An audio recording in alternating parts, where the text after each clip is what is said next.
কোনে কোনে লাভ কৰিব ই ৰিক্সা, কোনে কোনে লাভ কৰিব চিলাই মেচিন। প্ৰতিজন মুছলমান লোকৰ বাবে ভাল খবৰ। অসম চৰকাৰে বিনামূলীয়াকৈ দিছে এই সুযোগ। আপুনিও বিচাৰে নেকি ই ৰিক্সা চিলাই মেচিন? যদি বিচাৰে তেন্তে প্ৰতিবেদনটো সম্পূৰ্ণকৈ চাওক। ৰাজ্যৰ লাখ লাখ সংখ্যালঘুৱে লাভ কৰিব ই ৰিক্সা চিলাই মেচিন। এতিয়া কোনসকল সংখ্যালঘুৱে লাভ কৰিব ই ৰিক্সা চিলাই মেচিন সবিশেষ জনাইছোঁ, ভিডিঅ'টো স্কিপ নকৰিব। মুছলমান সহ ৰাজ্যৰ লাখ লাখ সংখ্যালঘুলৈ বাজেটত বৃহৎ ঘোষণা। সংখ্যালঘু মহিলাসকলক প্ৰদান কৰা হ'ব চিলাই মেচিন। সংখ্যালঘুৰ বাবে কেইবাটাও জনকল্যাণমূলক আঁচনি ল'ব অসম চৰকাৰে। খিলঞ্জীয়া মুছলমানৰ আৰ্থ সামাজিক মূল্যায়নৰ বাবে বাজেটত গুৰুত্ব দিয়া হৈছে। মূল্যায়নৰ দায়িত্ব প্ৰদান সংখ্যালঘু পৰিক্ৰমা আৰু চৰ এলেকা অঞ্চল সহায়ক। এই মূল্যায়নৰ জৰিয়তে খিলঞ্জীয়া মুছলমানক চিনাক্ত কৰিব চৰকাৰে।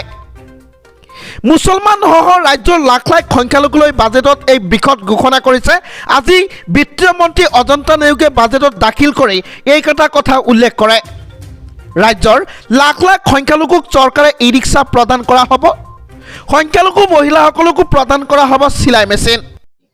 2024 চৰকাৰী ঘৰৰ বাবে আবেদন চলি আছে। আপুনি চৰকাৰী ঘৰৰ বাবে আবেদন কৰিছিল নেকি? যদি কৰিছে তেন্তে লাভ কৰিব 1,20,000কৈ টকা। এইবাৰ 2024 চৰকাৰী ঘৰৰ বাবে কেনেকৈ কৰিব আবেদন জনাইছোঁ আপোনালোকক সম্পূৰ্ণ প্ৰচেছ। গতিকে জানিবলৈ ভিডিঅ'টো শ্বেয়াৰ কৰি সম্পূৰ্ণকৈ চাব। আপোনালোকে যদি এতিয়ালৈকে PM আৱাস যোজনাৰ অধীনত চৰকাৰৰ পৰা ঘৰ পোৱা নাই তেন্তে অতি সোনকালে PM আৱাস যোজনা 2024ত আবেদন কৰক।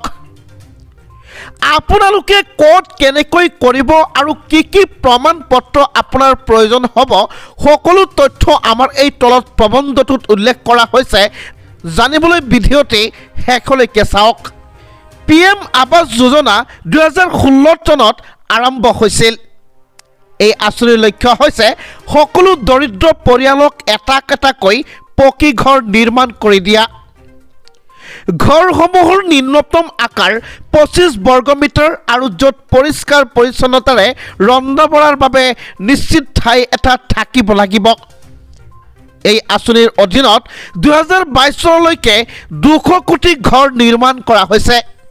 এতিয়া জনাইছোঁ আপোনাৰ কি কি নথি পত্ৰৰ প্ৰয়োজন হ'ব পাৰে।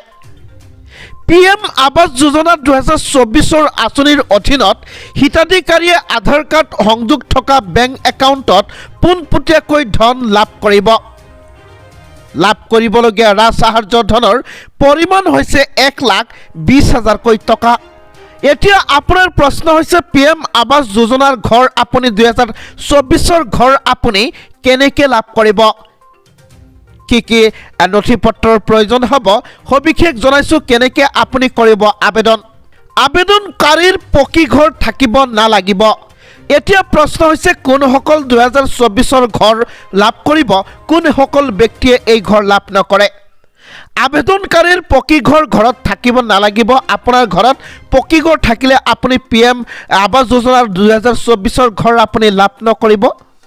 দান বৰঙণিৰে জীৱন নিৰ্বাহ কৰা লোকে পাব। আবেদনকাৰী 3 বা 4 চকীয়া বাহন থাকিব নালাগিব। পৰিয়ালৰ কোনো সদস্যৰ চাকৰি থাকিব নালাগিব। যদি আপোনাৰ পৰিয়ালৰ কোনোবাৰ চাকৰি আছে তেনেহ'লে আপুনি এই সাহাৰ্য নাইবা 2024 এই পকী ঘৰ লাভ নকৰে। আপোনাৰ বছৰেকীয়া আয় হ'ব লাগিব 50,000 টকাতকৈ কম হ'ব লাগিব। এতিয়া আপোনাৰ কি কি নথি পত্ৰৰ প্ৰয়োজন হ'ব? প্ৰথমতে আপোনাৰ আধাৰ কাৰ্ড থাকিব লাগিব। হিতাধিকাৰীৰ লগতে পৰিয়ালৰ সকলো সদস্যৰ শপতনামা থাকিব লাগিব। জব কাৰ্ড আপোনাৰ থাকিব লাগিব। এটা বেংক একাউণ্ট আপোনাৰ লাগিবই। স্বচ্ছ ভাৰত মিছনৰ নম্বৰ আপোনাৰ লগত থাকিব লাগিব। এইকেইটা নথি পত্ৰ যদি আপোনাৰ লগত আছে তেনেহ'লে আপুনি আজিয়ে আমাৰ এই ভিডিঅ'টোৰ তলত এটা লিংক পাব, যি লিংকত ক্লিক কৰি আপুনি আবেদন কৰিব পাৰে।